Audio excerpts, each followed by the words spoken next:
సమయం వచ్చింది. మన సమస్త సృష్టి ఉంటుందంటారు. అలాంటిది మీ కడుపులో ఆ భగవంతుడే ఉన్నాడు.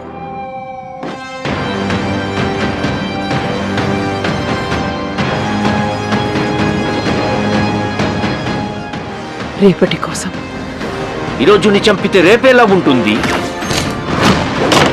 నేను కాపాడుతా. ఒక్క పెద్ద బౌంటీ, 1 షాట్ కాంప్లెక్స్కి వెళ్ళిపోతా.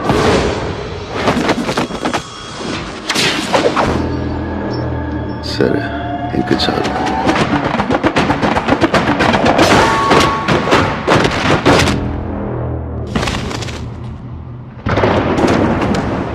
ఎన్ని యుగాలైనా ఎన్ని అవకాశాలు ఇచ్చినా మనిషి మారలేడు.